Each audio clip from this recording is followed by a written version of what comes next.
abracadabra, rewind, abracadabra, treva, abracadabra.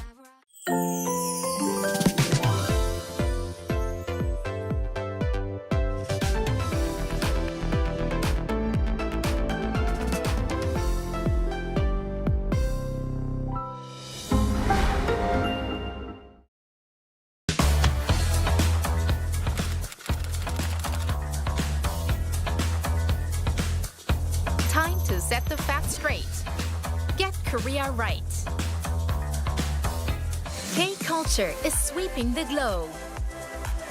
K-pop, K-drama, K-movie, K-food, and even K-beauty. Korean cultural content is gaining more and more fans worldwide. It's indeed the golden age of K-culture. But with this growing interest comes an increase in misinformation about Korea. There's so much inaccurate information out there. Even AI can sometimes get it wrong. So, we must set things straight and correct all the misinformation. So here's the plan. The Voluntary Agency Network of Korea, VANK, and Arirang TV present the Get Korea Right project. Our goal is to provide accurate information on important keywords that come to mind when we think of Korea. Blatant errors and false claims that distort history. It's time to set the record straight, sharing the true history and culture of Korea while raising the national brand. Let's get started with Get Korea Right. Are you ready to join?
held its first debate over the weekend. The economy is expected to expand 2.5% this year. Boosting Korea's ties with its global partners on the sidelines of the Status UN summit. A massive drone attack on Ukraine overnight on Monday and Tuesday.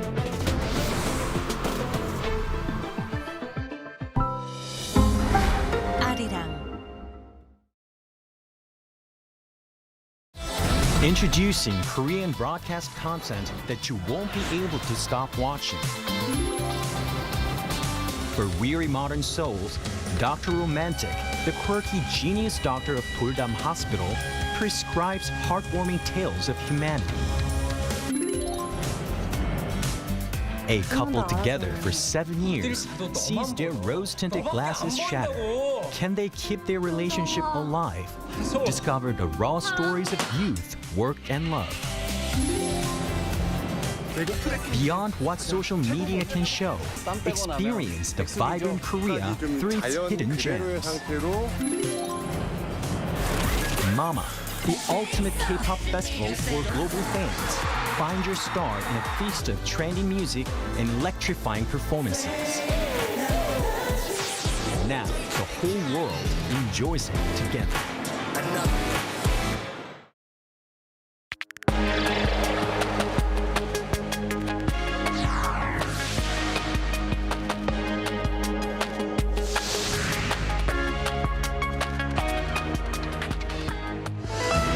U.S. President Donald Trump has sent conflicting messages on the war with Iran, saying it'll be over pretty quickly, but also adding that the U.S. hasn't won enough yet.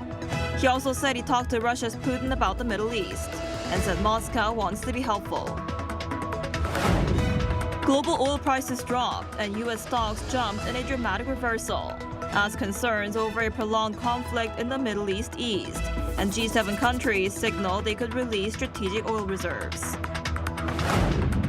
South Korea advanced to the quarterfinals of the World Baseball Classic for the first time in 17 years, after defeating Australia by 7-2 last night.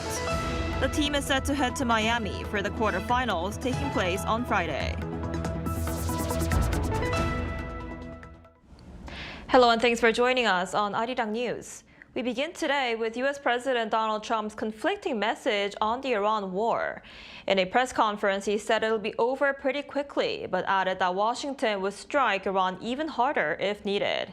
He also said he talked to Russia's Putin about the Middle East and said Moscow wants to be helpful. Our Park Jun-an starts us off.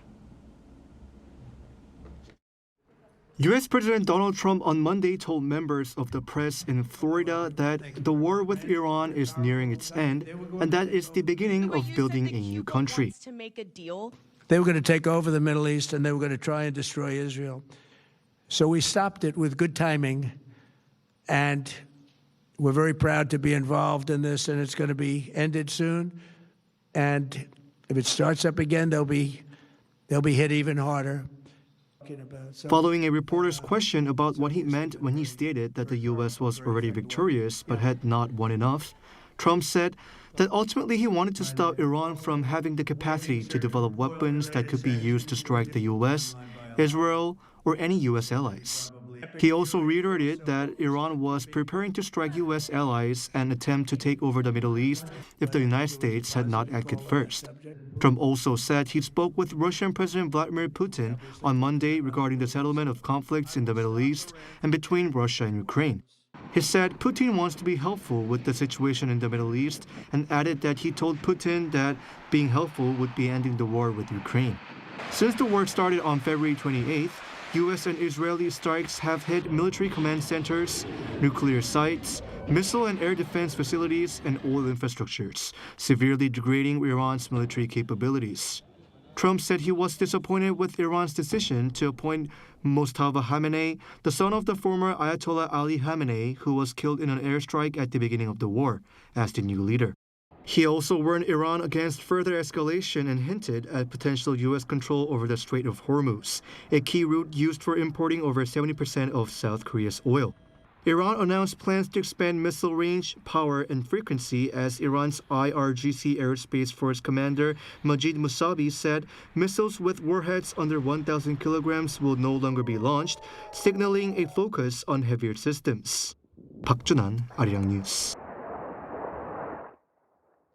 Oil prices and U.S. stocks swung sharply as markets reacted to developments in the Iran war and fears of supply disruptions.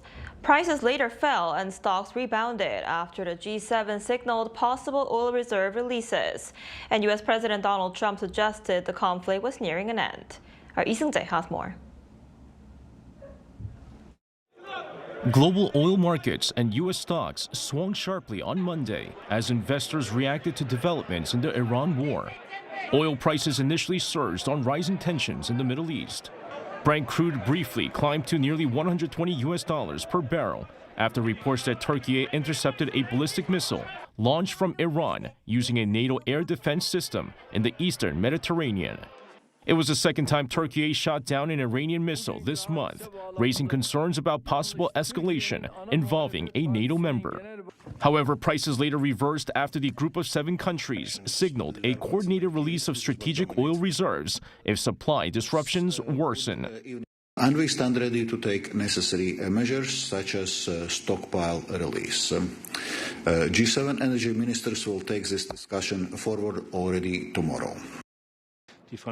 You saw the French declaration that we are now also keeping open the option of drawing on national oil reserves. Now is not the right time, but we, including Germany, are open to doing so in a coordinated process at the appropriate time. Following the announcement, Brent crude fell about 8% to around $84 per barrel, while U.S. benchmark West Texas Intermediate dropped by roughly 9% to about $81. The New York Stock Exchange saw similar volatility. Major indexes opened more than 1% lower, but rebounded after news of the possible G7 reserve release and comments from Trump suggesting the war was as good as over. During a phone interview with CBS News, Trump said the conflict was very complete, pretty much, claiming Iran's military capabilities have been largely destroyed, including its navy, communication systems, and air force. He added that Iran's remaining missiles are scattered and that its drones and drone manufacturing facilities are being destroyed across the country. Lee Seung-jae, Arirang News. Meanwhile, South Korean stocks rebounded sharply this morning, recovering from Monday's steep decline. The benchmark KOSPI surged at the opening bell, rising 248.63 points, or 4.73%, to surpass 5,500 points. The rapid ascent prompted the Korea Exchange to trigger a buy-side sidecar. Program trading was suspended for 5 minutes starting at 9:06 a.m. after the KOSPI 200 Futures Index moved 5% or more for at least 1 minute. The Korean won also made sharp gains against the U.S. dollar. Positive market movement follows remarks from U.S. President Donald Trump, who said U.S. operations against Iran could end soon. And President Lee Jae-myung has dismissed concerns that the possible relocation of U.S. forces Korean military assets overseas could weaken South Korea's deterrence against North Korea. Speaking at a cabinet meeting this morning, Lee said the government has expressed its opposition to the transfer, but acknowledged that it may not be able to fully prevent it. However, the president stressed there is no reason to worry about the country's defense posture, citing Seoul's high defense spending and military capabilities. His remarks follow local media reports that Patriot missile batteries stationed with U.S. forces Korea could be deployed to the Middle East. Senior U.S. diplomats are visiting Seoul this week to discuss alliance-related issues.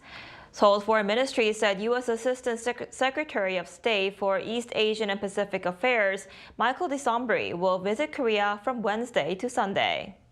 During his visit, he's expected to meet with Korea's chief nuclear envoy, Chung Hyun-doo, as well as Deputy Minister Chung Ui-hye and Park Jung-han, the Director General for Economic Diplomacy Coordination. During talks with Director General Chung, the two are expected to discuss North Korea diplomacy. The visit comes ahead of U.S. President Donald Trump's visit to Beijing later this month. The two may also discuss the ongoing situation in the Middle East.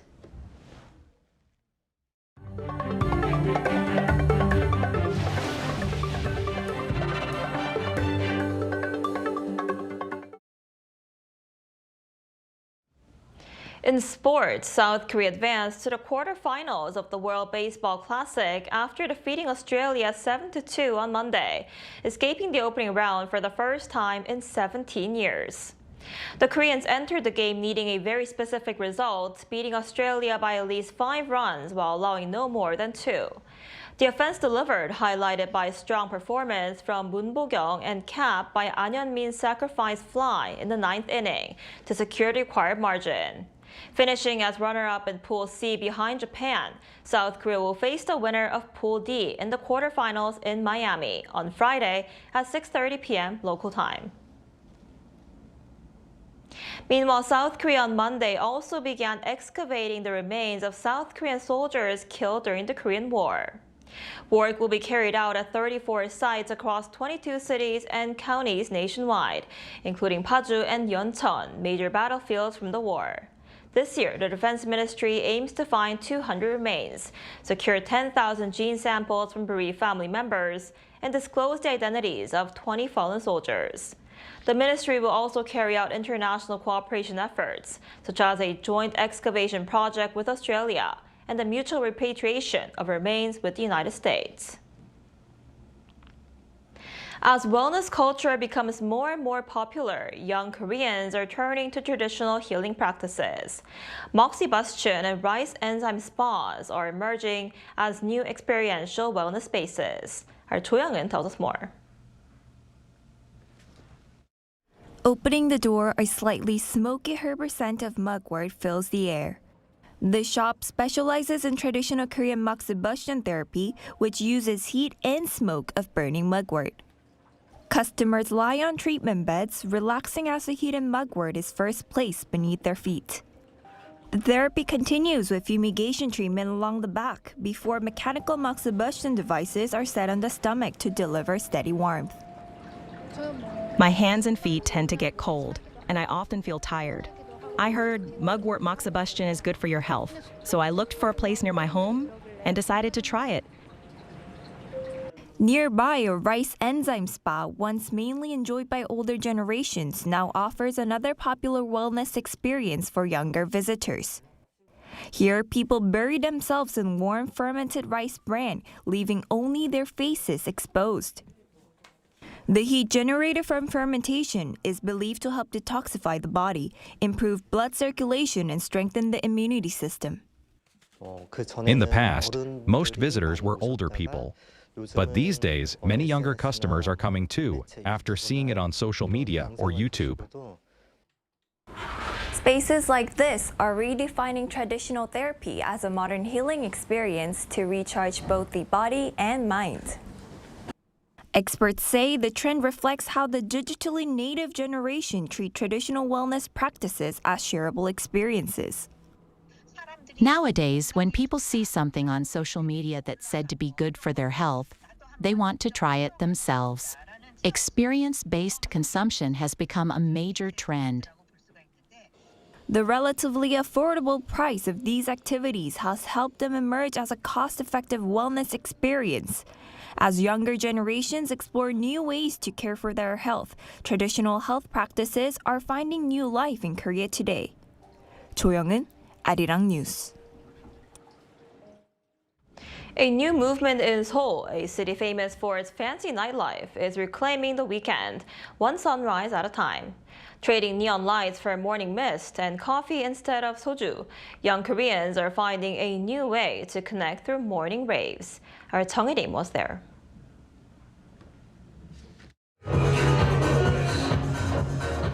It's 9 a.m. on a Saturday. While the rest of the city is just waking up, this space is already filled with contagious energy. Let's take a look here at a morning rave in Seoul. This is the Seoul Morning Coffee Club, a community built around Seoul's growing morning culture, hosting group runs and coffee chats. At a rave SMCC hosted from 7 to 10 a.m. at a hotel rooftop bar in central Seoul, participants dance, chat, and some just vibe with the music. Instead of cocktails or soju, the bar serves fresh juice, coffee, and non-caffeinated drinks, offering a space to connect without the influence of alcohol. The concept mirrors a growing global trend, with similar morning dance events popping up in cities like London and Amsterdam.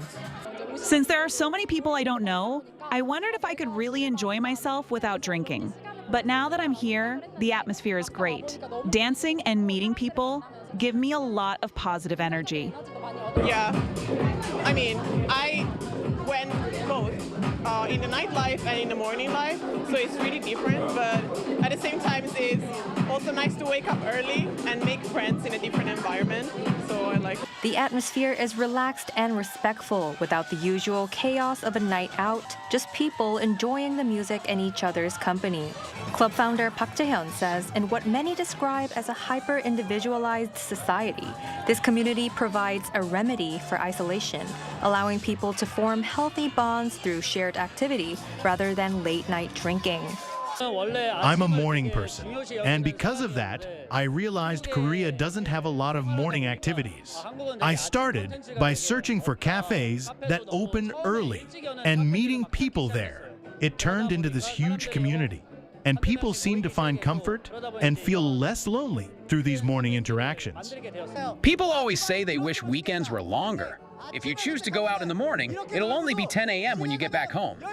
Korea was once dubbed as the land of the morning calm. But it's a different story for youngsters. For a growing number of young people, mornings are anything but calm. 정혜림, Arirang News.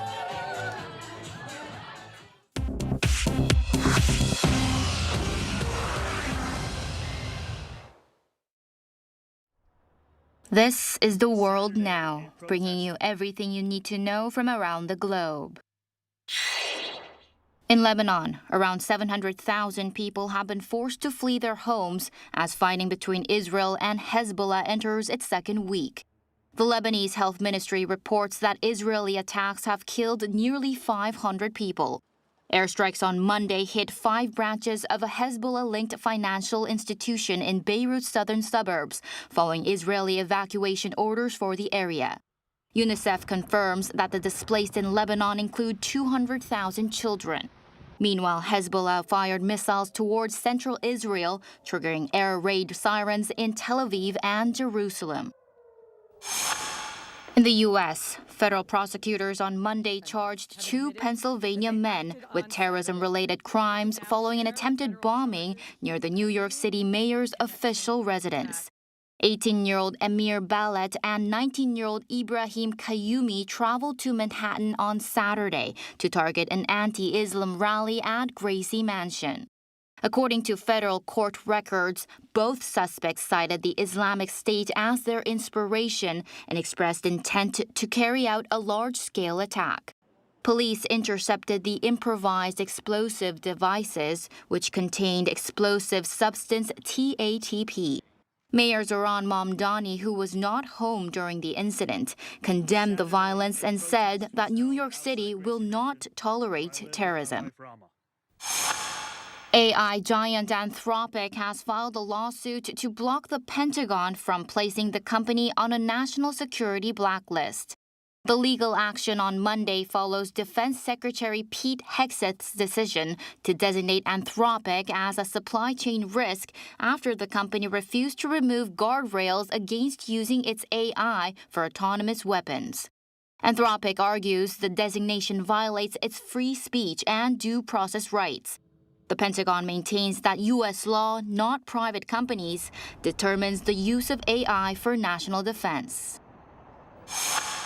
Los Angeles police arrested a 35-year-old woman on Monday after she allegedly fired a rifle at pop star Rihanna's gated estate. Authorities responded to reports of 10 gunshots in the Beverly Hills area on Sunday afternoon and recovered a weapon at the scene. Investigators found at least 5 bullet holes in the front gate of the property, though no injuries were reported. The suspect, identified in news reports as Ivana Ortiz, remains in custody on suspicion of attempted murder with bail set at $10 million. It remains unclear if Rihanna or her family were inside the residence at the time. Police have not yet established a motive or a known connection between the suspect and the pop star. Chu Ji-hyun, Arirang News.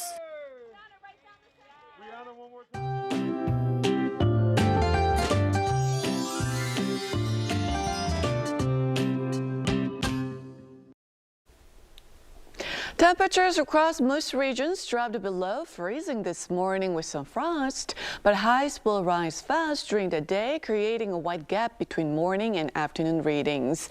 And in some places, such as Chuncheon in the east of Gangwon-do province, the difference could exceed 15 degrees Celsius. And with such large temperature swings, it is important to take extra care to maintain your health and immune system. Air quality remains a concern across across most regions, with ultrafine dust levels at a bad level, except for the east of Gangwon-do province and Jeju Island. And this afternoon, Seoul will be getting up to 9 degrees Celsius. Daegu, Gyeongju, Busan, Gwangju will all be topping out at 12 degrees under sunnier skies this afternoon. And toward the end of the week, daytime temperatures in Seoul are expected to climb above 10 degrees Celsius, bringing milder spring conditions, while rain is forecast mainly along the East Coast on Thursday and Friday.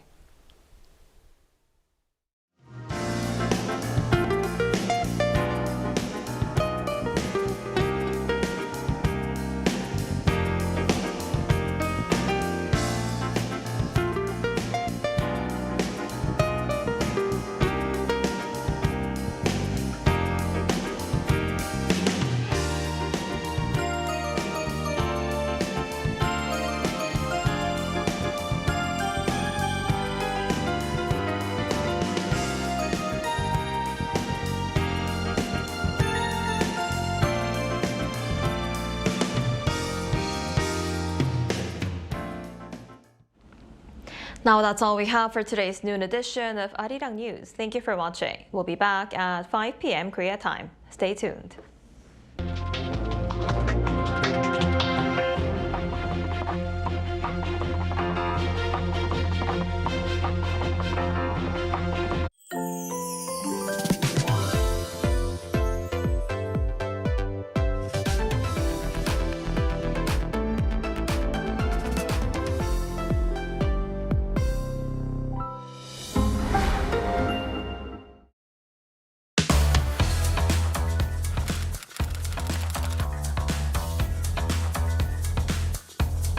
To set the facts straight. Get Korea right.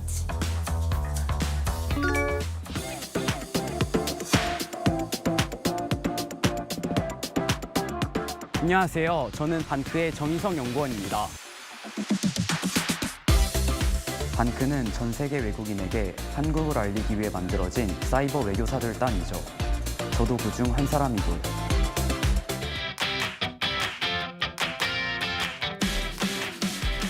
여러분들의 높은 관심 속에 수많은 한국 오류 정보를 바로잡을 수 있었는데요. 그런데 한국 역사와 관련된 오류 정보들이 여전히 눈에 띄더라고요. 잘못된 정보는 바로 고쳐야겠죠? 지금부터 제가 한국 역사에 대한 제대로 된 정보를 바로 알려드리겠습니다.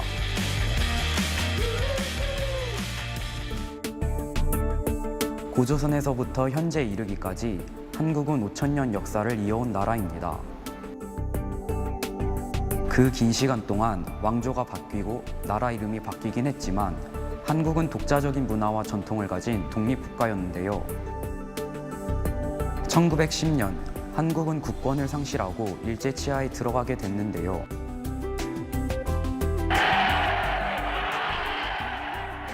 한민족은 1919년 3.1운동을 포함해 여러 차례 대규모 독립운동을 전개했습니다.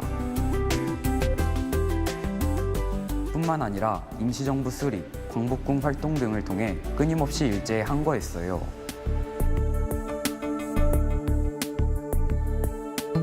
(1945년 8월 15일) 한국은 해방을 맞이했는데요.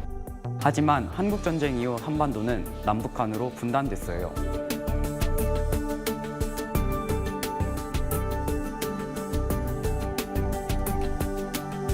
3년간의 전쟁 끝에